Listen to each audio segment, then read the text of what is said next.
പൊന്നുമോനെ, എന്തിനാ നീ കരയുന്നത്? ആരൊക്കെ പിടിച്ചു മാറ്റിയിട്ടും മാറുന്നില്ലല്ലോ. എത്രയോ നാളുകൾ കൊണ്ട് നിന്ന് ദുആ ചെയ്യുകയാണ്. അവസരത്തിൽ ആ ചെറുപ്പക്കാരൻ ലോകത്തിന്റെ നായകനോട് പറയുകയാ, യാ റസൂലല്ലാഹ്, അല്ലാഹുവിന്റെ നബിയേ, എന്റെ ജീവിതത്തിൽ ഞാനൊരു പാപം ചെയ്തു നബിയേ, എന്റെ ജീവിതത്തിൽ ഞാനൊരു പാപം ചെയ്തു നബിയേ. അല്ലാഹുവിന്റെ റസൂൽ ആ ചെറുപ്പക്കാരനോട് ചോദിക്കുകയാണ്, ഏ പൊന്നുമോനെ, എന്ത് പാപമാണ് ചെയ്തത്? എന്ത് തെറ്റാണ് നിന്റെ ജീവിതത്തിൽ പറ്റിപ്പോയത്? ആ അവസരത്തിൽ അല്ലാഹുവിന്റെ പ്രവാചകരോട് കരഞ്ഞുകൊണ്ട് പറയുന്ന, യാ റസൂലല്ലാഹ്, അല്ലാഹുവിന്റെ റസൂലേ, എന്റെ ജോലി എന്തായിരുന്നെന്നറിയുമോ നബിയേ? എന്റെ ജോലി എന്തായിരുന്നെന്നറിയുമോ നബിയേ? എന്റെ നാട്ടിൽ ആരെങ്കിലും മരണപ്പെട്ടാൽ, എന്റെ നാട്ടിൽ ആരെങ്കിലും മരണപ്പെട്ടാൽ അവരെ കുളിപ്പിച്ച് മയ്യത്ത് കബറടക്കാൻ ഞാനും കൂടും നബിയേ. പള്ളിക്കാട്ടിലേക്ക് കൊണ്ടുപോയി മയ്യത്ത് കബറടക്കുകയാണ്. അതാ കബറിനകത്തേക്ക് ഇറക്കി വെച്ചുകൊണ്ട്, മിൻഹാ ഖലഖനാകും വഫീഹാ നുഈദുകും വമിൻഹാ നുഖ്രിജുകും താറത്തൻ ഉഖ്റാ. എല്ലാവരും പിടിമണ്ണ വാരി എറിഞ്ഞിട്ട് കബറിന്റെ ഭാഗത്ത് നിന്ന് മടങ്ങി പോകുമ്പോ, യാ റസൂലല്ലാഹ്, കബറിന്റെ ഭാഗത്ത് ഞാനൊരടയാളം വെക്കും നബിയേ. അന്ന് കബറടക്കിയ കബറിന്റെ ഭാഗത്തൊരടയാളം വെക്കുകയാ. എന്നിട്ട് മടങ്ങി പോവുകയാണ്. പാതിരാത്രി എത്തിക്കഴിയുമ്പോ, യാ റസൂലല്ലാഹ്, ഞാൻ ഉറക്കത്തിൽ നിന്ന് എഴുന്നേൽക്കും നബിയേ, ഞാൻ ഉറക്കത്തിൽ നിന്ന് എഴുന്നേൽക്കും നബിയേ. അല്ലാഹുവിന്റെ പ്രവാചകനോടാ ചെറുപ്പക്കാരൻ പറയുകയാ, അടയാളം വെച്ച കബറിന്റെ പുറത്തേക്ക് നടന്നു പോവുകയാണ്. അടയാളം വെച്ച കബറിന്റെ പുറത്തേക്ക് നടന്നു പോവുകയാ. എന്നിട്ടതാ പച്ച മണ്ണങ്ങ് വെട്ടുമാറ്റുകയാ. കബറങ്ങോട്ട് മാന്തുകയാണ്, കബറങ്ങോട്ട് മാന്തുകയാണ്. പലകകൾ എടുത്ത് മാറ്റുകയാ. കബറിനകത്തേക്ക് ഇറങ്ങിയിട്ട് ആ കബറിനകത്ത് കിടക്കുന്ന മയ്യത്തിന്റെ ശരീരത്തിൽ നിന്ന് കഫൻ തുണി അങ്ങ് മോഷ്ടിക്കുകയാ. ശരീരത്ത് ധരിപ്പിച്ചിരിക്കുന്ന കഫൻ തുണിയുണ്ടല്ലോ, അത് ഓരോന്നായും അഴിച്ചു മാറ്റുകയാണ്. എന്നിട്ട് കബറങ്ങ് മൂടുകയാ. എന്നിട്ട് തന്റെ വീട്ടിലേക്ക് കൊണ്ടുവന്ന് കഴുകി ശുദ്ധിയാക്കി അതാ പിറ്റേ ദിവസം കമ്പോളത്തിൽ കൊണ്ട് വിൽക്കുകയാണ്. ആ ചെറുപ്പക്കാരൻ അല്ലാഹുവിന്റെ പ്രവാചകനോട് പറയുകയാണ്, യാ റസൂലല്ലാഹ്, ആ പള്ളിക്കാട്ടിൽ കിടക്കുന്ന എത്രയോ കബറാളികൾ, ആ പള്ളിക്കാട്ടിൽ കിടക്കുന്ന എത്രയോ കബറാളികൾ യാ റസൂലല്ലാഹ് നഗ്നരായി കിടക്കുകയാണ് നബിയേ. അല്ലാഹുവിന്റെ പ്രവാചകരോട് കരഞ്ഞുകൊണ്ട് പറയുമ്പോൾ അല്ലാഹുവിന്റെ റസൂൽ ആ ചെറുപ്പക്കാരനെ സമാധാനിപ്പിക്കുകയാണ്. പൊന്നുമോനെ, തൗബ ചെയ്യ് പൊന്നുമോനെ. പാതിരാത്രിയിൽ എഴുന്നേറ്റ് 2 റക്അത്ത് നിസ്കരിച്ചിട്ട് പടച്ചവന്റെ ദർബാറിലേക്ക് 2 കൈയും ഉയർത്തിയിട്ട് പൊട്ടിക്കരഞ്ഞുകൊണ്ട് തൗബ ചെയ്യ് പൊന്നുമോനെ. അല്ലാഹുവിന്റെ പ്രവാചകനെ സമാധാനിപ്പിക്കുകയാണ്. ആ ചെറുപ്പക്കാരൻ പിന്നീട് ഇരുന്ന് കരയുകയാ. കണ്ണുകളിൽ നിന്ന് കണ്ണീരൊലിക്കാൻ തുടങ്ങി. ശബ്ദമുയർത്തിയ രീതിയിൽ കരഞ്ഞുകൊണ്ടിരിക്കുമ്പോ അല്ലാഹുവിന്റെ റസൂൽ ചോദിച്ചു, ചെറുപ്പക്കാരാ, എന്തിനാ മോനെ കരയുന്നത്? എന്തിനാ മോനെ കരയുന്നത്? ആ അവസരത്തിൽ അല്ലാഹുവിന്റെ പ്രവാചകനോട് ആ ചെറുപ്പക്കാരൻ പറയുന്നു, യാ റസൂലല്ലാഹ്, ഈ പാപമല്ല നബിയേ, ഈ പാപമല്ല നബിയേ, ഇതിനെക്കാളും ഒരു കൊടും പാപം ചെയ്തു നബിയേ. അല്ലാഹു പുറത്തു തരാത്ത ഒരു പാപം ചെയ്തു നബിയേ. അല്ലാഹുവിന്റെ പ്രവാചകന്റെ മുന്നിൽ ഇരുന്ന് കരയുമ്പോൾ അല്ലാഹുവിന്റെ റസൂൽ ചോദിച്ചു, ചെറുപ്പക്കാരാ, എന്ത് പാപമാ മോനെ ചെയ്തത്? എന്ത് അപരാധമാ ചെയ്തത്? അവസരത്തിൽ പറയുന്നു, യാ റസൂലല്ലാഹ്, അല്ലാഹുവിന്റെ നബിയേ, എന്റെ നാട്ടില് അല്ലാഹുവിന്റെ റസൂലിനോട് പറയുകയാ, എന്റെ നാട്ടിലൊരു സുന്ദരിയായ ഒരു സാലിഹത്തായ പെണ്ണ് മരിച്ചു നബിയേ. ഏത് ചെറുപ്പക്കാരനും കണ്ടാൽ ആഗ്രഹിച്ചു പോകുന്ന സുന്ദരിയായ ഒരു യുവതി മരിച്ച നബിയേ, മയ്യത്ത് കുളിപ്പിക്കുകയാണ്, പള്ളിക്കാട്ടിൽ കൊണ്ടുപോയി കബറടക്കുകയാണ്. ആ മയ്യത്ത് കബറിനകത്തേക്ക് ഇറക്കി വെച്ചത് ഞാനാണ് നബിയേ, ഞാനാണ് നബിയേ. എന്റെ കൈകൊണ്ടാണ് മയ്യത്ത് ഇറക്കി വെച്ചത്. കബറിന്റെ മുകളിലേക്ക് പലകളിൽ വെച്ച് മണ്ണ് കിട്ട് മോടിയിട്ട് മീസാങ്കല്ലും നട്ടിട്ട് എല്ലാവരും കബറിന്റെ ഭാഗത്ത് നിന്ന് മടങ്ങുമ്പോ യാ റസൂലല്ലാഹ്, ആ കബറിന്റെ ഭാഗത്തൊരടയാളം വെച്ചു നബിയേ, കബറിന്റെ ഭാഗത്തടയാളം വെക്കുകയാണ്.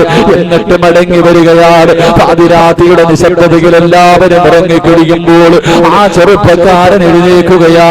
എന്നിട്ട് അടയാളം വെച്ച കബറിന്റെ പുറത്തേക്ക് നടക്കുകയാ. എന്റെ പ്രിയപ്പെട്ടവരെ, കബറിന്റെ ഭാഗത്ത് പോയിട്ട് മണ്ണങ്ങോട്ട് മാന്തുകയാണ്. ആ മൂടിയ കബറങ്ങോട്ട് മാന്തുകയാ. എന്നിട്ട് കബറിനകത്തേക്ക് ഇറങ്ങുകയാ.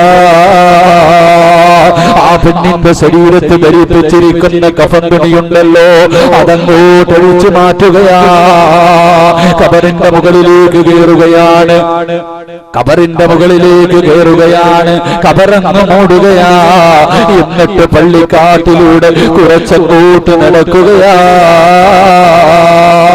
കുറച്ചങ്ങോട്ട് നടന്നു കഴിയുമ്പോ ആ ചെറുപ്പക്കാരന്റെ മനസ്സിന്റെ ഉള്ളിലേക്ക് ശരീരത്തിൽ ഒരു തുള്ളി വസ്ത്രം പോലുമില്ലാതെ കബറിനകത്ത് കിടക്കുന്ന സുന്ദരിയായ പെണ്ണിന്റെ ശരീരം കടന്നു വരികയാ. ആ ശരീരം ഓർമ്മ വരികയാ. ആ ചെറുപ്പക്കാരൻ മടങ്ങി വന്ന്, ചെറുപ്പക്കാരാ, കബറിനടുക്കലേക്ക് മടങ്ങി വന്നിട്ട് ആ കബർ വീണ്ടും അങ്ങോട്ട് മാന്തുകയാണ്. വീണ്ടും രണ്ടാമതും കബറങ്ങ് മാന്തുകയാ.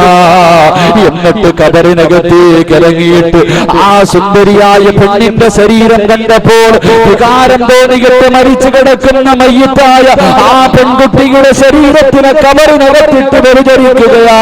അല്ലാഹുവിന്റെ റസൂലിന്റെ മുന്നിൽ ഇരുന്നു കൊണ്ട് മരിച്ചു കിടന്ന മയ്യത്തിനെ കബറ് മാന്തിയിട്ട് ആ പെണ്ണിനെ കബറിനകത്തിട്ട് വ്യതിചരിച്ചെന്ന് അല്ലാഹുവിന്റെ പ്രവാചകന്റെ മുന്നിലിരുന്ന് കരഞ്ഞുകൊണ്ട് പറയുമ്പോ അല്ലാഹുവിന്റെ റസൂലിന്റെ ശരീരം തളർന്നു പോവുകയാ. പ്രവാചകന്റെ കണ്ണുകൾ നിറയാൻ തുടങ്ങി. അല്ലാഹുവിന്റെ റസൂൽ മിണ്ടുന്നില്ല. ആ ചെറുപ്പക്കാരൻ ചോദിക്കുന്നു, നബിയേ ഫഹലി മിനത് തൗബ, അല്ലാഹു എനിക്ക് പുറത്തു തരുമോ നബിയേ, അല്ല എന്റെ തൗബ സ്വീകരിക്കുമോ നബിയേ. പൊട്ടിക്കരഞ്ഞുകൊണ്ട് ആ ചെറുപ്പക്കാരൻ ചോദിക്കുമ്പോൾ, എന്റെ പൊന്നുമോനെ, ഇതുപോലെ ഒരു പാപം നിങ്ങൾ ആരെങ്കിലും ചെയ്തിട്ടുണ്ടോ? ഇതുപോലെ ഒരു പാപം നീ ചെയ്തിട്ടുണ്ടോ? അല്ലാഹുവിന്റെ ഖുർആൻ പറഞ്ഞതെന്തെന്നറിയുമോ? عبادي الذين أسرفوا على أنفسهم لا تقنطوا من رحمة الله. അല്ലാഹുവിന്റെ ഖുർആൻ പറയുകയാ, നബിയേ എന്റെ ദാസന്മാരോട് പറ നബിയേ, എന്റെ അടിമകളോട് പറ നബിയേ, അവരെത്ര വലിയ അക്രമം ചെയ്തവരാണെങ്കിലും, അവരെത്ര വലിയ അനീതി ചെയ്തവരാണെങ്കിലും എന്നോടൊന്ന് ചോദിക്കാൻ പറ നബിയേ, പറ നബിയേ, അവർക്ക് ഞാൻ പുറത്തു കൊടുക്കാൻ നബിയേ. എന്നെ പടച്ചവന്റെ പരിശുദ്ധ ഖുർആൻ പറയുമ്പോ, എന്റെ പ്രിയപ്പെട്ടവരെ, കബറിനകത്ത് കടന്ന് വ്യഭിചരിച്ച മനുഷ്യന് പോലും അല്ലാഹു പുറത്തു കൊടുത്തെന്ന് ചരിത്രം പറയുമ്പോ, എന്റെ പ്രിയപ്പെട്ട ചെറുപ്പക്കാരാ, നന്നാവണമെങ്കിൽ നന്നായിക്കോ പൊന്നുമോനെ. ഇന്നത്തെ ദിവസം നിന്റെ ജീവിതത്തിലെ അവസാനത്തെ രാത്രിയാമോനെ. എന്റെ പ്രിയപ്പെട്ട പെങ്ങളെ, ഇന്നലെ വരെ നീ സീരിയൽ കണ്ടവളായിരിക്കാം, ഇന്നലെ വരെ ജമാഅത്ത് നമസ്കാരം 5 നേരത്തെ വഖ്ത് നിസ്കാരം കളാക്കിയവരായിരിക്കാം, ഖുർആൻ ഓതാത്തവളായിരിക്കാം, തലമറയ്ക്കാത്തവളായിരിക്കാം, ഭർത്താവിനെ വഞ്ചിച്ചവളായിരിക്കാം. പൊന്നുമോളെ, ഇന്നത്തെ ദിവസം നിന്റെ ജീവിതത്തിലെ അവസാനത്തെ രാത്രിയാ. നന്നാവണമെങ്കിൽ നന്നായിക്കോ. വീട്ടിലേക്ക് കടന്നു ചെന്നിട്ട് പടച്ചവന്റെ മുന്നിലേക്ക് അല്ലാഹു പാതിരാത്രിയുടെ നിശബ്ദതയിൽ ഒന്നാം ആകാശത്തിൽ വന്ന് പടച്ചവൻ ഭൂമിയിലേക്ക് നോക്കി നിൽക്കുകയാ. ചോദിക്കുന്നവന് പുറത്തു കൊടുക്കാൻ, പശ്ചാത്തപിക്കുന്നവന് പുറത്തു കൊടുക്കാൻ. പാതിരാത്രിയിൽ 2 റക്അത്ത് നിസ്കരിച്ചിട്ട് സുജൂദിൽ കടന്നുകൊണ്ട് പടച്ചവരോട് പറമോളെ, അല്ലാഹുവേ തെറ്റുപറ്റി പടച്ചവരെ തെറ്റുപറ്റി പടച്ചവരെ പൊട്ടിക്കരഞ്ഞുകൊണ്ട് പടച്ചവരോട് തൗബ ചെയ്യാൻ തീരുമാനിച്ചോ. പിന്നത്തേക്ക് മാറ്റിവെക്കല്ലേ ചെറുപ്പക്കാരാ, നാളെയാകട്ടെ എന്ന് മാറ്റിവെക്കല്ലേ പൊന്നുപോരെ. എന്റെ പ്രിയപ്പെട്ടവരോട് പറയുകയാ, ഇന്നലെ കണ്ടവനെ കാണാത്ത ദുനിയാവല്ലേ, കാസർഗോഡ് ജില്ലയിൽ ഹംസ എന്ന ചെറുപ്പക്കാരൻ വിവാഹം കഴിഞ്ഞ് 11 വർഷമായി, മക്കളില്ലാതെ എല്ലാ മജ്‌ലിസും ദുആ ചെയ്യുകയാണ്, എല്ലാ മജ്‌ലിസിലും സദഖ തന്നിട്ട് ദുആ ചെയ്യിപ്പിക്കുകയാണ്. അവസാനം വർഷങ്ങൾ കാത്തിരുന്നിട്ട് തനിക്ക് തന്റെ പ്രിയപ്പെട്ട ഭാര്യ ഗർഭിണിയാവുകയാ, പൊന്നുപോലെ കൊണ്ടു നടക്കുകയാ. അവസാനം എന്റെ പ്രിയപ്പെട്ടവരെ ഒരു കുഞ്ഞിന് ജന്മം കൊടുക്കുകയാണ്, ഒരു പെൺകുട്ടിക്ക് ജന്മം കൊടുക്കുകയാ.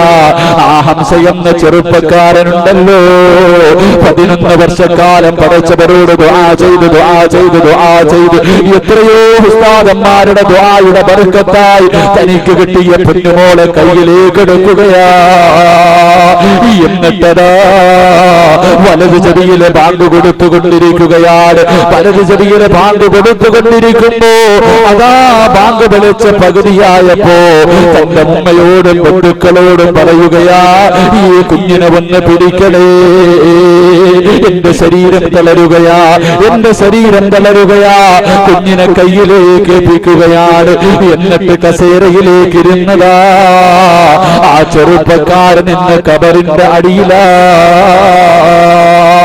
അതുകൊണ്ട് നാളത്തേക്ക് മാറ്റിവെക്കല്ലേ.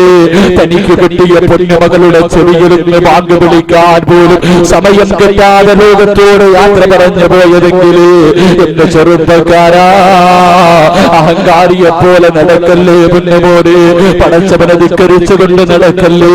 എന്റെ പ്രിയപ്പെട്ട പെങ്ങളെ, പാതിരാത്രിയിൽ എഴുന്നേറ്റ് 2 റക്അത്ത് നിസ്കരിച്ചിട്ട് പടച്ചവരോട് പൊട്ടിക്കരഞ്ഞ് ദുആ ചെയ്താൽ നിന്റെ തൗബ അല്ലാഹു സ്വീകരിക്കുമെന്ന് നബിയുനാ റസൂലുള്ളാഹി സ്വല്ലല്ലാഹു അലൈഹി വസല്ലം. അല്ലാഹു ഭാഗ്യം നൽകി അനുഗ്രഹിക്കുമാറാകട്ടെ. എന്റെ പ്രിയമുള്ള സഹോദരങ്ങളെ, ദുഃഖങ്ങളും ദുരിതങ്ങളും ജീവിതത്തിൽ കടന്നു വരുമ്പോൾ ഒരു കാര്യം മനസ്സിലാക്കുക, എന്ത് അല്ലാഹ് നിനക്ക് എന്തോ നല്ലത് തരാൻ പോകുന്നു. അള്ളാഹു എന്തോ നല്ലത് തരാൻ പോകുന്നു. ആരോടാണ് ഈ സഹാബി അള്ളാഹുവിന്റെ പ്രവാചകൻ ഈ ഹദീസ് പറഞ്ഞതെന്നറിയുവോ? മഹാനായ അബൂ തൽഹ റളിയല്ലാഹു തആല അൻഹു, അള്ളാഹുവിന്റെ പ്രവാചകന്റെ സഹാബിയായ അബൂ തൽഹ റളിയല്ലാഹു തആല അൻഹു വർഷങ്ങൾ കാത്തിരിക്കുകയാണ്. വർഷങ്ങൾ കാത്തിരുന്ന് വിവാഹം കഴിഞ്ഞ് ഒരുപാട് വർഷങ്ങൾക്ക് ശേഷം തനിക്കൊരു പൊന്നുമകൻ ജനിക്കുകയാണ്. അബൂ തൽഹ റളിയല്ലാഹു അൻഹുവിന്റെ പൊന്നുമകനോട് സ്നേഹമാണ്. എവിടെ പോയാലും പൊന്നുമകനെ കൊണ്ടുപോവുകയാ. തന്റെ പൊന്നുമകനോട് വാപ്പയ്ക്ക് വല്ലാത്ത സ്നേഹമാണ്. എന്റെ പ്രിയപ്പെട്ടവരെ, അവസാനം വർഷങ്ങൾ കഴിയുമ്പോൾ അബൂ തൽഹ റളിയല്ലാഹു തആല അൻഹു ഒരു യാത്രയ്ക്ക് ഇറങ്ങുകയാണ്. ഒരു യാത്രയ്ക്ക് വേണ്ടി ഇറങ്ങുമ്പോൾ തന്റെ പൊന്നുമകനെ കെട്ടിപ്പിടിച്ച് ചുടുചുംബനം കൊടുത്തിട്ട് തന്റെ പ്രിയപ്പെട്ട ഭാര്യ ഉമ്മ സുലൈമിനോട് പറയുന്ന, പെണ്ണേ, എന്റെ പൊന്നുമോനെ നോക്കണേ ഉമ്മ സുലൈ, എന്റെ പൊന്നുമോനെ നോക്കണേ ഉമ്മ സുലൈ. കയ്യിലേക്ക് പിടിച്ചു കൊടുത്തിട്ട് ഇറങ്ങി പോവുകയാണ്. അതാ യാത്ര പുറപ്പെട്ടു കഴിഞ്ഞു.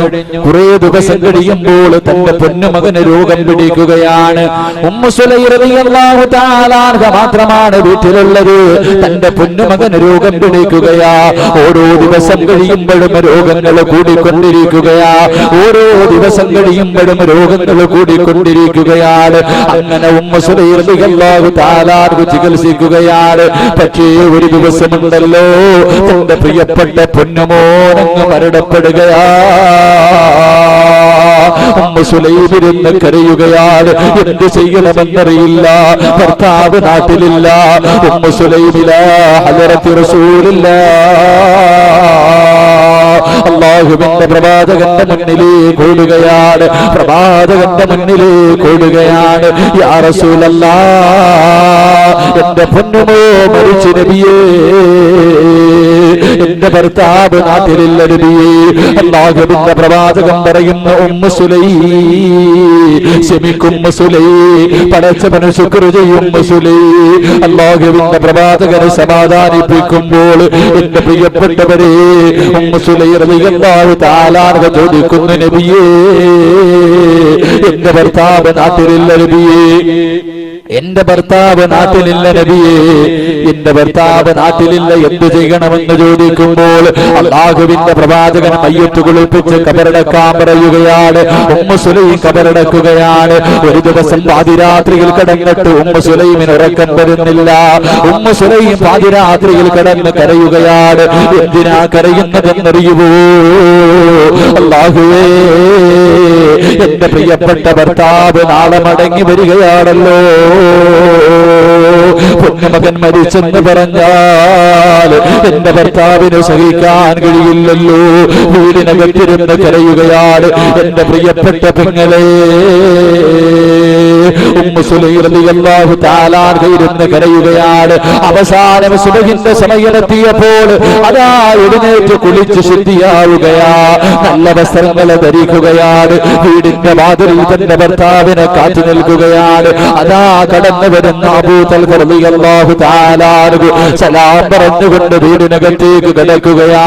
വീടിനകത്തേക്ക് കാലെടുത്തു വെക്കുമ്പോ അവിടെന്ന് ചോദിച്ചു, പെണ്ണേ ഉമ്മു സുലൈം, എന്റെ പൊന്നുമോനെവിടെ ഉമ്മു സുലൈം? അതാ ഉമ്മു സുലൈം റളിയല്ലാഹു തആല പറയുകയാ, നമ്മുടെ പൊന്നുമകൻ ഒരു സ്ഥലം വരെ പോയിരിക്കുകയാ. എന്റെ പ്രിയപ്പെട്ടവരെ വീടിനകത്തേക്ക് കിടക്കുകയാ. കുളിക്കാനുള്ള വെള്ളം തയ്യാറാക്കുകയാണ്, കഴിക്കാനുള്ള ഭക്ഷണം തയ്യാറാക്കുകയാണ്. എന്നിട്ടോ ഉമ്മു സുലൈം റളിയല്ലാഹു തആലയുടെ മനസ്സിനകത്തൊരു വേദനയാണ്. പടച്ചറബേ എന്റെ ഭർത്താവ് പോയിട്ട് മാസങ്ങളായല്ലോ, എന്റെ ഭർത്താവ് പോയിട്ട് മാസങ്ങളായല്ലോ. എന്റെ ഭർത്താവിന് ആഗ്രഹമുണ്ടാകുമല്ലോ, അത് സാധിച്ചു കൊടുക്കൽ എന്റെ കടമയാണല്ലോ. ഉമ്മു സുലൈം റളിയല്ലാഹു തആല കരയുകയാണ്.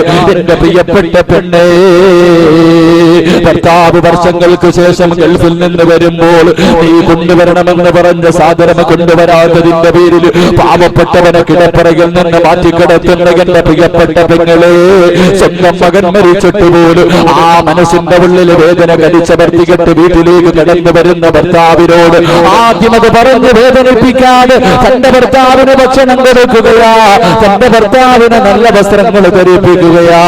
എന്നിട്ട് കിടപ്പറയ്ക്കകത്തേക്ക് വിളിക്കുകയാണ്. വേദനകൾ മുഴുവനും മനസ്സിന്റെ ഉള്ളിൽ കടിച്ചവർത്തികെട്ട് തന്റെ പ്രിയതമര കിടപ്പറയിലേക്ക് വിളിച്ചു കയറ്റിയിട്ട് രണ്ടുപേരും കൂടെ ശാരീരികമായി ബന്ധപ്പെടുകയാണ്.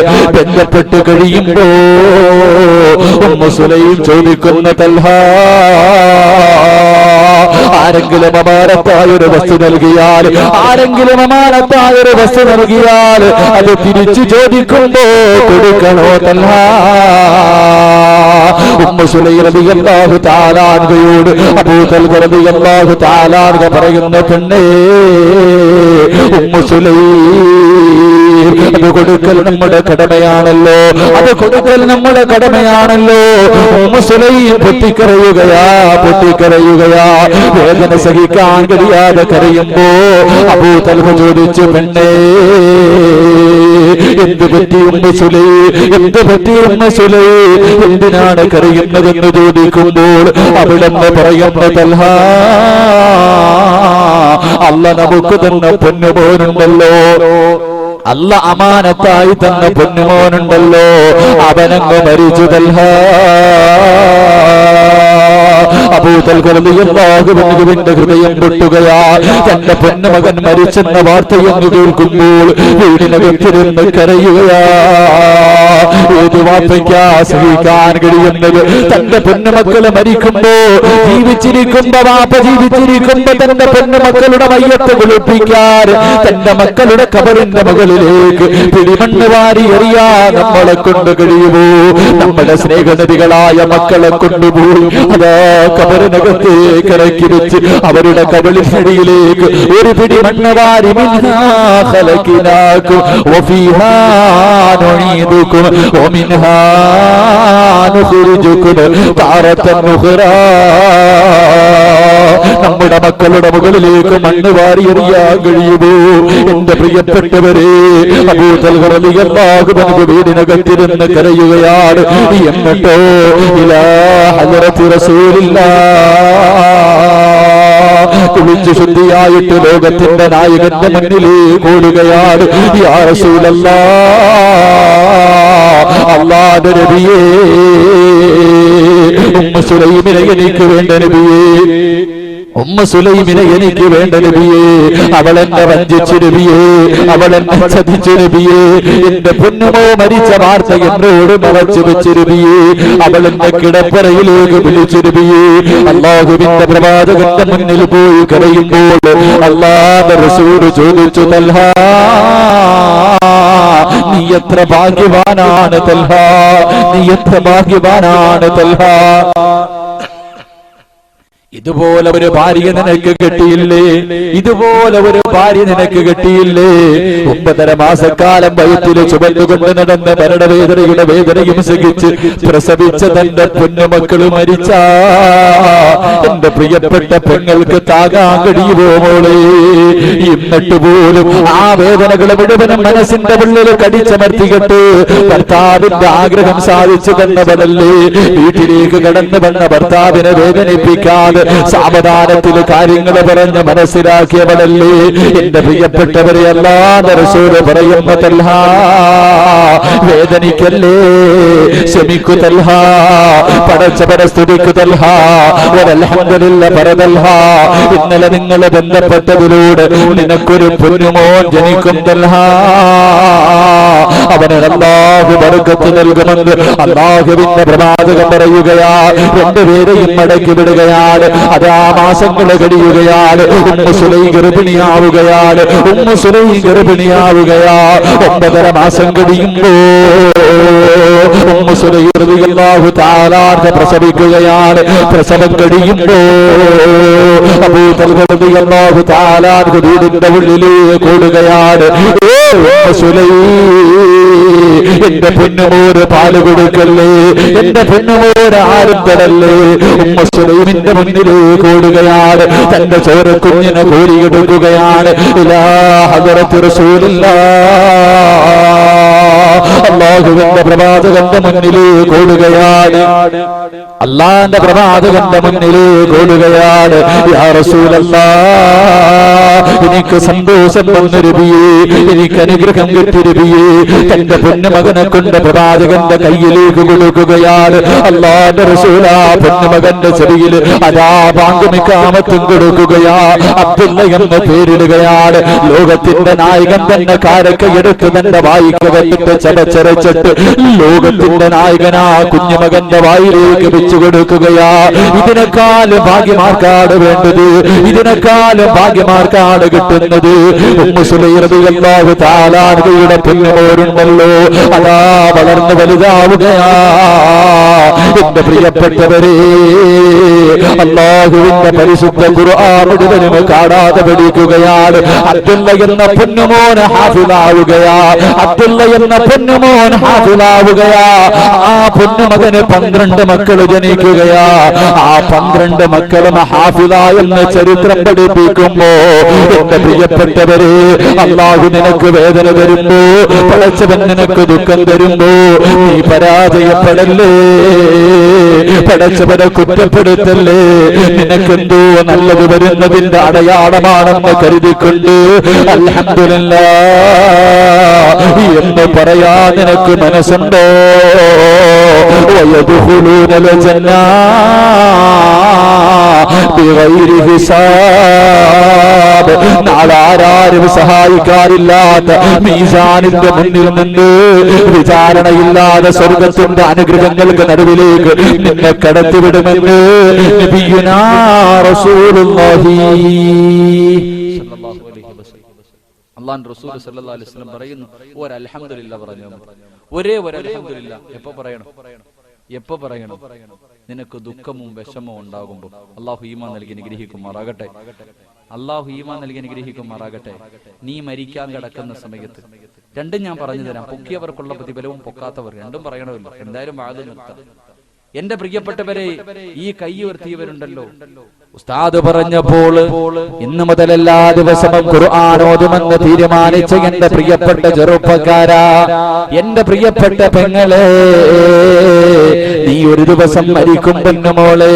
അസ്റായീൽ അലൈഹിസ്സലാം നിന്റെ മുന്നിലേക്ക് കടന്നു വരികയാണ്, നിന്റെ റൂഹ് പിടിച്ചുകൊണ്ട് പോവുകയാണ്. അന്ന് നിന്റെ മക്കള് കരയുകയാ, നിന്റെ ഭർത്താവ് കരയുകയാ, നിന്റെ ഭാര്യ കരയുകയാ, നിന്റെ ഉമ്മ കരയുകയാ, എല്ലാവരും നിന്റെ അടുത്ത് നിന്ന് കരയുകയാണ്. എന്റെ പ്രിയപ്പെട്ടവരെ, ഖുർആൻ ഓതുമെന്ന് തീരുമാനിച്ചവരെ, നീ മരിക്കുന്ന ദിവസം ഭൂമിയും ആകാശവും അതിലുള്ള സർവ്വ വസ്തുക്കളും നീ കരഞ്ഞത്, നീ മരിച്ചതിന്റെ പേരിൽ കരയുമെന്ന് നബിയുനാ റസൂലുള്ളാഹി സ്വല്ലല്ലാഹു അലൈഹി വസല്ലമ തങ്ങൾ പറയുകയാ. നീ മരിക്കുന്ന ദിവസം എല്ലാവരും കരയുകയാ. പടച്ചവനെ, ഒരു ചെറുപ്പക്കാരാ ഇവിടെ ഇരുന്ന് കൈയുയർത്തിയവരെ, നിന്റെ മയ്യത്ത് റോഡിലൂടെ സമ്പൂക്കിൽ വെച്ച് പള്ളിക്കാട്ടിലേക്ക് കൊണ്ടുവരുമ്പോ റോഡ് കരയും മോനെ. റോഡിന്റെ പുറത്ത് നിൽക്കുന്ന ചെടികൾ കരയുകയാണ്. അല്ലാഹുവേ, എന്ത് നല്ല ചെറുപ്പക്കാരനായിരുന്നു റബ്ബേ, ഇനി അവൻ എന്റെ മുകളിലൂടെ നടക്കില്ലല്ലോ, അവനെ എനിക്ക് കാണാൻ കഴിയില്ലല്ലോ. ഓടുമെന്ന് തീരുമാനിച്ച പെണ്ണ്, നിന്റെ വീടിന്റെ ഓരത്ത് നിൽക്കുന്ന മരങ്ങൾ പോലെ നീ മരിക്കുന്ന ദിവസം കരയും പൊന്നുമോളെ. നിന്റെ മരണത്തിൽ അവർ വേദനിക്കുകയാണ്. എന്റെ പ്രിയപ്പെട്ടവരെ, ഒരു നല്ല മനുഷ്യന് മരിച്ചു കഴിഞ്ഞാൽ അല്ലാഹുവിന്റെ ഖുർആൻ പറയുന്നത് പോലെ അനുസരിച്ചുകൊണ്ട് ജീവിച്ച ഒരു മനുഷ്യൻ മരിച്ചു കഴിഞ്ഞാൽ, എന്റെ പ്രിയപ്പെട്ടവരെ, 3 ദിവസം കഴിയുമ്പോ നമ്മുടെ മക്കള് മറക്കും, അല്ലെങ്കിൽ 7 കഴിയുമ്പോ മറക്കും. എന്നിട്ട് 40 വരെ കാത്തു നിൽക്കാതെ 10ന്റെ അന്ന് നമ്മുടെ വീട്ടിലെല്ലാവരെയും വിളിച്ചുകൂട്ടി 70,000 ദിക്ർ പറഞ്ഞിട്ട് എല്ലാവരും അവരുടെ ജോലി തീർക്കുകയാ.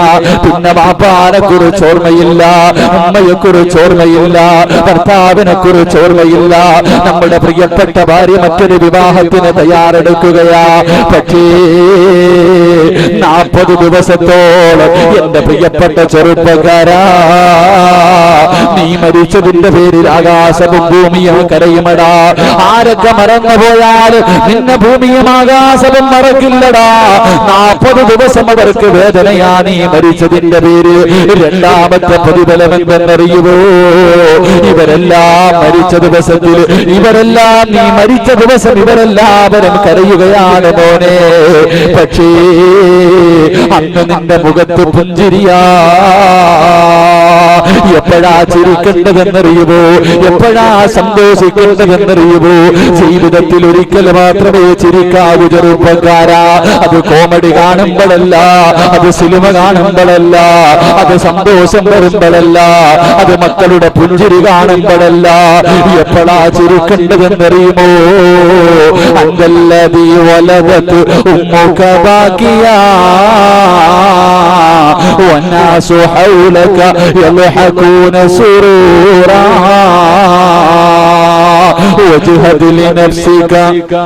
وجهد لنفسك أن تكون إذا بكوا في حال موتك لاحقا مسرورا. എന്നാണ് ചിരിക്കേണ്ടതെന്നറിയുമോ? ഖുർആൻ ഓതാൻ തീരുമാനിച്ചവരെ ഇന്നു മുതൽ തീരുമാനമെടുത്തു, ഇന്നു മുതൽ പരിശ്രമിച്ചോ. എന്നാ ചിരിക്കേണ്ടതെന്നറിയുമോ?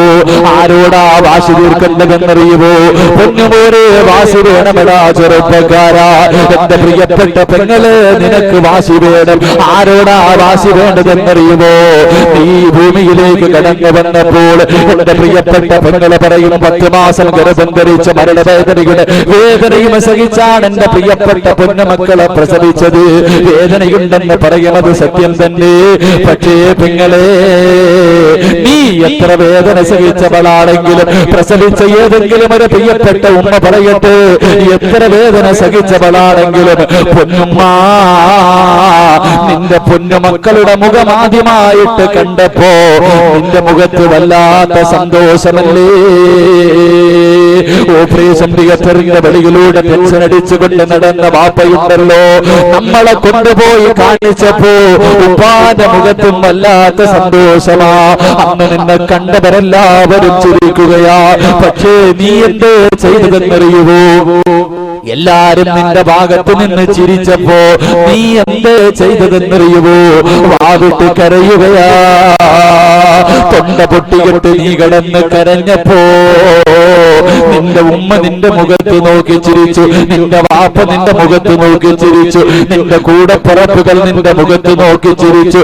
അതുകൊണ്ട് പൊന്നുമോനെ വജ്ഹദ് ലിനഫ്സിക അൻ തകൂന ഇദാ ബഖൂ,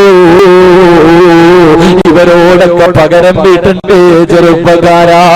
നീ കരഞ്ഞ സമയത്ത് നിന്റെ മുന്നിൽ വന്ന് നിന്ന് ചിരിച്ചവരോട് പ്രതികാരം ചെയ്യണ്ടേ. എപ്പോഴാ ചെയ്യേണ്ടതെന്നറിയുവോ? ഫീ ഹാലി മൗതിക ലാഹികം മസ്റൂറാ. 3 കഷ്ടം തുണിയിലെ പുതഞ്ഞിട്ട് നിന്റെ വീടിനകത്ത് നിന്റെ മയ്യത്തിങ്ങനെ നീണ്ടു നിവർന്ന് കിടക്കുമ്പോ വാപ്പ നെഞ്ചത്തടിച്ച് കരയുകയാ, ഉമ്മ വിളിച്ചു പോവുകയാ, കൂടപ്പിറപ്പുകൾ പൊട്ടിക്കരയുകയാ, കൂട്ടുകാര് മുഴുവനും ചാരി നിന്ന് കരയുകയാ.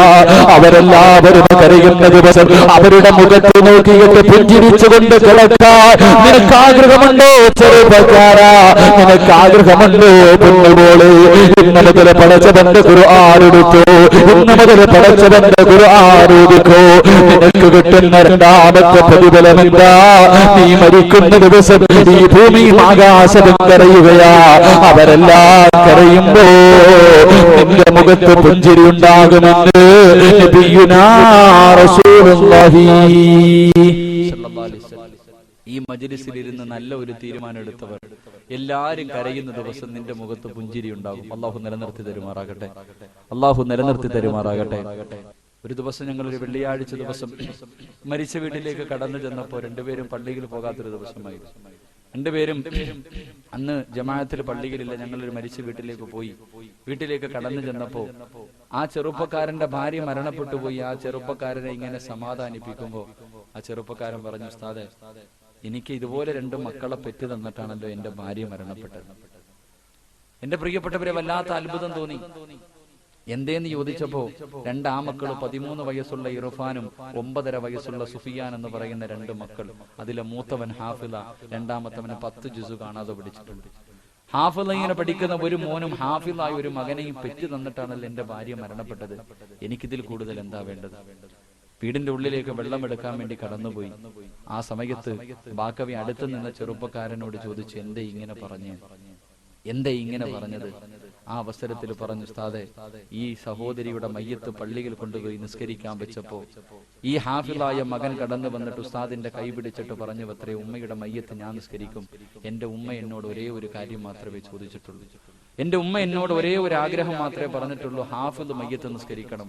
അതുകൊണ്ട് ഞാൻ നിസ്കരിക്കുമെന്ന് പറഞ്ഞു മയ്യത്ത് നിസ്കരിച്ചിട്ട് ആ മയ്യത്തിന്റെ മുന്നിൽ നിന്ന് കരഞ്ഞ് ദുആ ചെയ്ത് ആ മയ്യത്തിന്റെ മുന്നിലേക്ക് തളർന്നു വീണു. ഉമ്മാന്റെ മയ്യത്ത് ആറടി മണ്ണിലേക്ക് വെക്കാൻ വെളിയിലേക്ക് എടുക്കുമ്പോ തന്റെ മൂത്ത മകനെ ഹോസ്പിറ്റലിലേക്ക് ജനങ്ങൾ എടുത്തുകൊണ്ട് ഓടുകയാണ്. എന്റെ പ്രിയപ്പെട്ടവരെ, അവസാനം ആ ചെറുപ്പക്കാരൻ നിറകണ്ണുകളോടെ ഞങ്ങളോട് ചോദിച്ചു, ഉസ്താദേ, അള്ളാഹു എനിക്ക് പുറത്തു തരുവോ?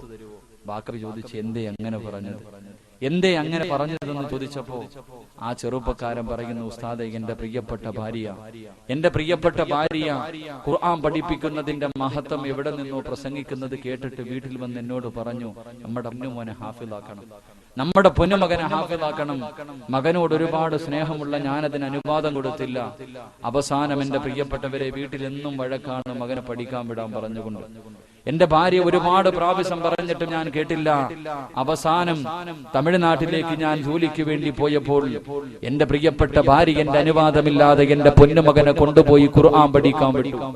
അവസാനം എന്റെ പ്രിയപ്പെട്ടവരെ, ആ ചെറുപ്പക്കാരൻ ഒരാഴ്ച കഴിഞ്ഞ് വീട്ടിലേക്ക് മടങ്ങി വന്നപ്പോൾ തന്റെ ഇർഫാൻ എന്ന് പറയുന്ന, തന്റെ സുഫിയാൻ എന്ന് പറയുന്ന പൊന്നുമകനെ കാണാതെ വന്നപ്പോൾ തന്റെ പ്രിയപ്പെട്ട ഭാര്യയോട് ചോദിച്ചപ്പോൾ ഭർത്താവിന്റെ അനുവാദമില്ലാതെ ഖുർആൻ പഠിക്കാൻ കൊണ്ടുവിട്ടെന്ന് പറയുമ്പോൾ കോപം സഹിക്കാൻ കഴിയാതെ തന്റെ പ്രിയപ്പെട്ട ഭാര്യയുടെ മുടികുത്തി പിടിച്ച് ഭിത്തിയിലിടിച്ച് മൂക്കിലൂടെയും വായിലൂടെയും ചെവിയിലൂടെയും ബ്ലഡ് വന്നിട്ട് പോലും ആ പ്രിയപ്പെട്ട ചെറുപ്പക്കാരൻ ഉപദ്രവം നിർത്തുന്നില്ല. ഒരുപാട് ഉപദ്രവിച്ചിട്ടും ആ പെങ്ങള് പറഞ്ഞു കൊടുത്തില്ല. മകനെ പഠിക്കാൻ വിട്ട സ്ഥാപനം അവസാനം ഇളയ മകനെ മുന്നിലിട്ട് ഉപദ്രവിക്കുന്നത് കണ്ടപ്പോൾ സഹിക്കാൻ കഴിയാതെ മകൻ നിൽക്കുന്ന സ്ഥാപനം പറഞ്ഞു കൊടുത്തപ്പോൾ തന്റെ ഓട്ടക്കകത്തേക്ക് തന്റെ പൊന്നുമകനെയും ഭാര്യയെയും ചവിട്ടി കയറ്റിയിട്ട് മകൻ പഠിക്കുന്ന സ്ഥാപനത്തിന്റെ മുന്നിൽ പോയപ്പോൾ ആ പൊന്നുമകൻ അല്ലാഹുവിന്റെ പള്ളിക്കകത്തിരുന്ന് ഖുർആൻ ഓതുകയാ. ആ പൊന്നുമകന്റെ കയ്യിൽ പിടിച്ചുകൊണ്ട് അതാ ചെറുപ്പക്കാരൻ വലിച്ചിറക്കി വെളിയിലേക്ക് കൊണ്ടുവരുമ്പോൾ ആ പൊന്നുമകൻ വാപ്പയുടെ കാല് പിടിച്ചിട്ട് പറയുന്നു, ഉപ്പാ എന്നെ കൊണ്ടുപോകല്ലേ വാപ്പാ, എന്നെ കൊണ്ടുപോകല്ലേ വാപ്പാ. ഒരുപാട് സൂറത്തുകൾ ഞാൻ പഠിച്ചു കഴിഞ്ഞു, എനിക്ക് ഹാഫിളാകണം, എനിക്ക് ഖുർആൻ പഠിക്കണം, എന്റെ ഉമ്മയുടെ ആഗ്രഹമാണ്, അത് സാധിച്ചു കൊടുക്കണമെന്ന് പറഞ്ഞുകൊണ്ട് വാപ്പയുടെ കാലിൽ പിടിച്ച് പൊട്ടിക്കരയുമ്പോ ആ പൊന്നുമകനോട് വാപ്പ ചോദിച്ചു, മോനെ നിന്റെ ഉമ്മ എന്തേ ചാകാൻ പോവുകയാണോ, അവളുടെ അവസാനത്തെ ആഗ്രഹമാണോ? ഈ ചോദ്യം അങ്ങ് ചോദിക്കുമ്പോ പൊന്നുമകൻ അങ്ങ് കിടന്ന് കരയുകയാ. അതുവരെ കരഞ്ഞതുപോലെയല്ല, പിന്നെ പൊന്നുമോ മിണ്ടുന്നില്ല, സുജൂദിൽ കിടന്ന് കരയുകയാണ്. കണ്ടിട്ട് സഹിക്കാൻ കഴിയാതെ വാപ്പ അടുത്ത് ചെന്നിട്ട് ചോദിച്ചു, മോനെ എന്തിനാ കരയുന്നത്, എന്തിനാ കരയുന്നത്? ആ ചെറുപ്പക്കാരൻ പറയുന്നു, ആ ചെറുപ്പക്കാരനോട് തന്റെ പൊന്നുമകൻ പറയുന്നു, ഉപ്പാ ഒരു ദിവസം രാത്രി ഞാൻ നോക്കിയപ്പോ ഉമ്മയിരുന്ന് കരയുകയാണ്, ഉമ്മയിരുന്ന് കരയുകയാണ്. ഉമ്മാന്റെ അടുക്കൽ ഞാൻ ചെന്ന് ചോദിച്ചു, ഉമ്മ എന്തിനാ കരയുന്നത്, എന്തിനാ കരയുന്നതെന്ന് ചോദിച്ചപ്പോ ഉമ്മ പറയുന്നു, മോനെ ഉമ്മാനൊരാഗ്രഹമുണ്ടടാ, ഉമ്മയ്ക്കൊരാഗ്രഹമുണ്ടടാ, സാധിച്ചു തരുമോ? പൊന്നുമകൻ പറയുന്നു, ഉമ്മ ഞാൻ സാധിച്ചു തരാ. അവസരത്തിൽ തന്റെ പൊന്നുമകനോട് പറയുന്നു, മോൻ ആരോടും പറയല്ലേ, വാപ്പാനോട് പറയല്ലേ, ഒരാളോടും പറയല്ലേ എന്ന് പറയുമ്പോൾ തന്റെ പൊന്നുമകൻ പറയുന്നു, ഉമ്മ ആരോടും പറയില്ല. അവസരത്തിൽ 28 വയസ്സുള്ള പ്രിയപ്പെട്ട പെങ്ങള് തന്റെ പൊന്നുമോനോട്, തന്റെ പൊന്നുമകനോട് പറയുന്നു, മോനെ ഉമ്മയ്ക്ക് ക്യാൻസർ ആണ് മോനെ, ഒരുപാട് നാളും ജീവിച്ചിരിക്കില്ല, ഇത് ഡോക്ടർ എന്നോട് പറഞ്ഞു കഴിഞ്ഞു, അതുകൊണ്ട് ഉമ്മയ്ക്കൊരാഗ്രഹമുണ്ട്.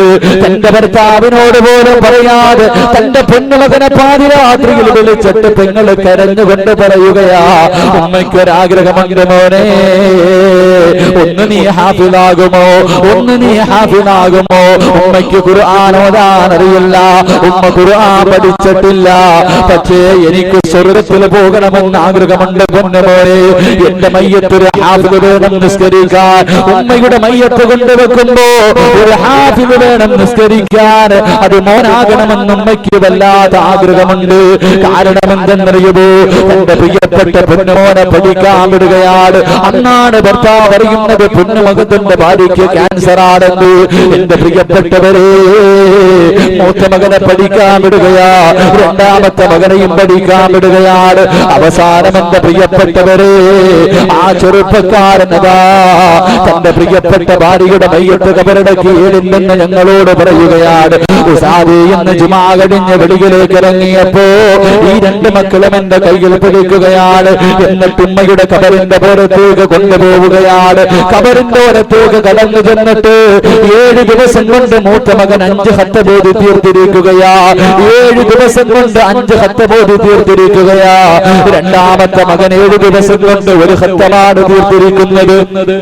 ഉമ്മയുടെ കബറിന്റെ ബലഭാഗത്ത് നിന്നിട്ട് 6 ഖത്തമതാ ഉമ്മയുടെ കബറിലേക്ക് കൊടുക്കുമ്പോ ഉസ്താദേ എനിക്ക് വന്ന് മരിക്കാൻ തോന്നുകയാ, എന്റെ മക്കൾ ഇതുപോലെ ദുആ ചെയ്യുമല്ലോ എന്ന് പൊട്ടിക്കരഞ്ഞുകൊണ്ട് പറയുകയാണ്. അവസാനം ആ വീട്ടിൽ നിന്ന് വെളിയിലേക്ക് ഇറങ്ങി വാഹനത്തിലേക്ക് കിടക്കാൻ പോകുമ്പോ 9.5 വയസ്സുള്ള ഇർഫാൻ എന്ന പൊന്നുമകൻ പറയുന്നു, ഉസ്താദ് എല്ലാ സ്റ്റേജിലും ദുആ ചെയ്യണേ, എല്ലാ സ്റ്റേജിലും ദുആ ചെയ്യണേ. അവനോട് തമാശ എന്ന രീതിയിൽ ഞാൻ ചോദിച്ചു, മോനെ എന്താണ് ദുആ ചെയ്യേണ്ടത്, എന്താണ് ദുആ ചെയ്യേണ്ടത്? അവസരത്തിൽ ആ പൊന്നുമകൻ പറഞ്ഞ വാക്ക് പറഞ്ഞുകൊണ്ട് എന്റെ പ്രഭാഷണം അവസാനിപ്പിക്കുകയാ. ആ പൊന്നുമകൻ പറയുന്നു, ഉസ്താദ് എന്റെ ഉമ്മയുടെ മയ്യത്ത് നിസ്കരിച്ചത് ജ്യേഷ്ഠനാണ്, എന്റെ ഉമ്മയുടെ മയ്യത്ത് നിസ്കരിച്ചത് ഇക്കയാണ്, എന്റെ വാപ്പയുടെ മയ്യത്ത് നിസ്കരിക്കാൻ പള്ളിക്കകത്ത് വെക്കുമ്പോ ഒരു ഹാഫിളായി എനിക്ക് നിസ്കരിക്കണമെന്ന് ആഗ്രഹമുണ്ട്. ഉസ്താദ് ഞാനെന്ന് ഹാഫിളാകാൻ ദുആ ചെയ്യണേ എന്ന് പൊട്ടിക്കരഞ്ഞുകൊണ്ട് 9 വയസ്സുള്ള ഒരു പൊന്നുമകൻ പറയുമ്പോൾ മനസ്സിന്റെ ഉള്ളിൽ ചിന്തിച്ചു പോയി, അല്ലാ ഇതുപോലെ ഒരു മകനെ നീ എനിക്ക് നൽകണേ അല്ല, ഇതുപോലെ ഒരു മകനെ നിനക്ക് നൽകണേ അല്ല. എന്റെ പ്രിയപ്പെട്ടവര്, ഞാൻ മരണപ്പെട്ടു പോയാൽ എന്റെ പ്രിയപ്പെട്ട ഭാര്യ ചെറുപ്പക്കാരിയാണ്, അവൾ കരയുന്നതിലൊരു പരിധിയുണ്ട്. അവൾ കരയുന്നത് എനിക്കിനി ആരുണ്ട്, എനിക്കിനി ആരുണ്ടെന്നാ കരയുന്നത്. എന്റെ പ്രിയപ്പെട്ട കൂടപ്പിറപ്പുകൾ കരയുന്നതിനൊരു പരിധിയുണ്ട്, എന്റെ ഉമ്മ കരയുന്നതിനൊരു പരിധിയുണ്ട്. പക്ഷേ എന്റെ മയ്യത്തുണ്ടല്ലോ, പള്ളിക്കകത്തേക്ക് കൊണ്ടുവച്ചിട്ട് മയ്യത്ത് നിസ്കരിക്കാൻ വേണ്ടി എന്റെ പൊന്നുമോനുണ്ടല്ലോ, എന്റെ പൊന്നുമോനുണ്ടല്ലോ, ഹാഫിളായ എന്റെ പൊന്നുമകൻ എന്റെ മയ്യത്തിന്റെ മുന്നിൽ വന്നു നിന്നിട്ട്, അല്ലാഹുവേ എന്റെ ഉപ്പയ്ക്ക് നീ സ്വർഗം കൊടുക്കണേ അല്ലാ എന്ന് ദുആ ചെയ്താൽ അല്ലാഹുവിന്റെ റസൂൽ പറയുന്നു, സഹാബ ഒരു ഹാഫിള് ദുആ ചെയ്താൽ അല്ലാഹു സ്വീകരിക്കുമെന്ന് നബിയുനാ റസൂലുള്ളാഹി. അല്ലാഹുവിന്റെ ഖുർആനിൽ ഒരു കാണാതെ പഠിച്ച ഒരു പൊന്നുമകൻ വാപ്പാന്റെ മയ്യത്തിന്റെ മുന്നിൽ നിന്ന് കരഞ്ഞ, ഉമ്മാന്റെ മയ്യത്തിന്റെ മുന്നിൽ നിന്ന് കരഞ്ഞുകൊണ്ട് ദുആ ചെയ്താൽ അല്ലാഹു കേൾക്കില്ലേ ഉപ്പാ, അല്ലാഹു കേൾക്കില്ലേ ഉമ്മാ. നിനക്ക് അല്ലാഹു ഒരുപാട് മക്കളെ തന്നിട്ടുണ്ടല്ലോ, ഒരുത്തരെയെങ്കിലും നീ നൊന്ത് പ്രസവിച്ചതല്ലേ, ഒരാളെയെങ്കിലും നിനക്കൊന്ന് ഹാഫിളാക്കിക്കൂടെ, നിന്റെ കൈപിടിച്ച് സ്വർഗത്തിൽ കൊണ്ടുപോകാൻ എന്റെ പ്രിയപ്പെട്ട ബാപ്പമാരോട് ചോദിക്കട്ടെ. നിങ്ങൾ മരിച്ചിട്ട് ഇന്ന് രാത്രി നിങ്ങളുടെ വീട്ടിലേക്ക് പോകണം. ഇന്ന് രാത്രി വീട്ടിൽ പോയിട്ട് ഒരു കടുകുമണിയുടെ അളവെങ്കിലും നിന്റെ ഹൃദയത്തിൽ ഈമാനുണ്ടെങ്കിൽ എന്റെ പ്രിയപ്പെട്ട ബാപ്പാ, നിന്റെ ആ മക്കളോടൊരു ചോദ്യം ചോദിക്കണേ, നിങ്ങളുടെ പെൺമക്കളോടൊരു ചോദ്യം ചോദിക്കണേ. പൊന്നുമോനെ, ഇന്ന് രാത്രി ഈ വാപ്പ മരണപ്പെട്ടാൽ നാളെ ദുഹറിന്റെ സമയമെത്തുമ്പോ സന്തോക്ക് വീട്ടിലേക്ക് കൊണ്ടുവരുമ്പോ എന്റെ മയ്യത്ത് കുളിപ്പിക്കാൻ എടുക്കുമ്പോ, മോനെ നീ കുളിപ്പിക്കുമോ പൊന്നുപോലെ, നീ കുളിപ്പിക്കുമോ പൊന്നുപോലെ? നിങ്ങളുടെ മക്കളിൽ എത്ര പേർക്കാണ് നിങ്ങളുടെ മയ്യത്ത് കുളിപ്പിക്കാൻ അറിയുന്നത്? മയ്യത്തിന്റെ തലഭാഗത്തിരുന്ന് കരഞ്ഞുകൊണ്ട് യാസീരോദ നിങ്ങളുടെ മക്കളിൽ എത്ര പേർക്കാ അറിയുന്നത്? എന്റെ പ്രിയപ്പെട്ട വാപ്പാ, മയ്യത്ത് പള്ളിക്കകത്ത് കൊണ്ടുവെക്കുമ്പോ ഉസ്താദിന്റെ അടുക്കൽ മക്കള് വന്നിട്ട് പറയും, ഞാൻ നിസ്കരിക്കാം ഇതെന്റെ വാപ്പയാണ്, ഞാൻ നിസ്കരിക്കാം ഇതെന്റെ വാപ്പയാ. കാരണം ഉസ്താദ് മാറിക്കൊടുക്കണമല്ലോ. പക്ഷേ അവനാരാ? അവന് കള്ളു കുടിക്കുന്നവനായിരിക്കാം, അവൻ വ്യഭിചരിക്കുന്നവനായിരിക്കാം, അവൻ പലിശ തിന്നുന്നവനായിരിക്കാം, അവൻ 5 വഖത്തും കളാക്കുന്നവനായിരിക്കാം. തന്റെ ജീവിതത്തിൽ ഒരിക്കൽ പോലും അല്ലാഹുവിന്റെ ഖുർആൻ ആദ്യം മുതൽ അവസാനം വരെ ഒന്നോതി തീർക്കാത്ത മകനാ നിന്റെ മയ്യത്ത് നിസ്കരിക്കുന്നതെങ്കിൽ എന്റെ ഉപ്പാ നിനക്ക് രക്ഷപ്പെടാൻ കഴിയുമോ? അതുകൊണ്ട് എന്റെ പ്രിയപ്പെട്ടവര് തീരുമാനിച്ചു, നിന്റെ മയ്യത്ത് നിസ്കരിക്കേണ്ടത് ഒരു ഹാഫിളായിരിക്കണം, അത് നിന്റെ പൊന്നുമോരായിരിക്കണം. അവൻ നിന്റെ മയ്യത്തിന്റെ മുന്നിലിരുന്ന് കരഞ്ഞുകൊണ്ട് ദുആ ചെയ്യുകയാ, അല്ലാഹുമ്മ ഗ്ഫിർ ലഹു, അല്ലാഹുവേ എന്റെ ഉപ്പയ്ക്ക് നീ പുറത്തു കൊടുക്കണേ അല്ലാ, എന്റെ ഉമ്മയ്ക്ക് നീ പുറത്തു കൊടുക്കണേ അല്ലാ.